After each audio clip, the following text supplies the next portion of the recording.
To ensure access and address all forms of discrimination which inhibits the fulfillment of the right to education, equity is one of the fundamental values of Sustainable Development Goal 4.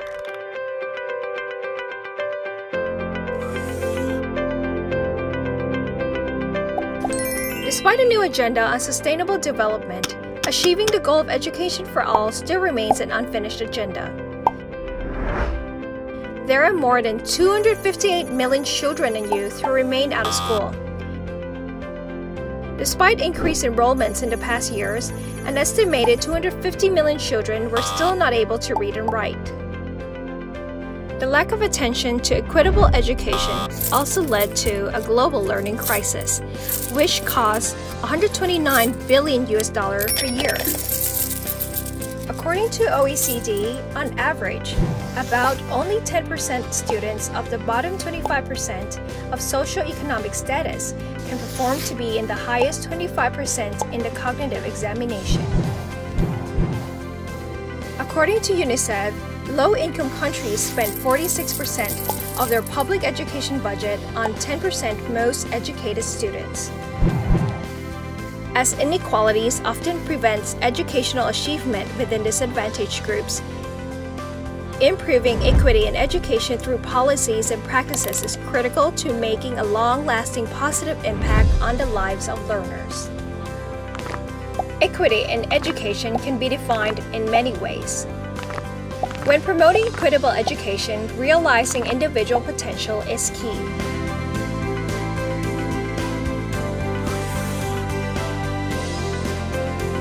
Here is an illustration of equality versus equity versus reality. The distinction between equality and equity is important. Advocating for equity would mean that we would recognize that individual socio-economic circumstances should not be obstacles to learners' educational success. Now, let's look at how we put equity into practice. 1. Set the legal framework for equity in education. Establishing educational laws and acts is one of the most important first steps to set minimum standards to promote equity systematically. 2. Allocate sufficient budget. Once a legal framework is established, it should be clearly linked to the regular budget allocation of financial systems for sustainability. 3. Develop a delivery mechanism. With laws and policy and budget mechanisms in place, we must come with targeted strategies to incorporate equity into practice at all levels.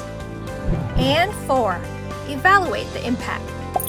It is essential to show the evidence that budget spent on equitable education is the most efficient and beneficial not only for the individuals but also for society as a whole. In this series, we will look into 6 country cases: Finland, New Zealand, South Korea, Japan, the US, and Thailand that are implementing equity in education.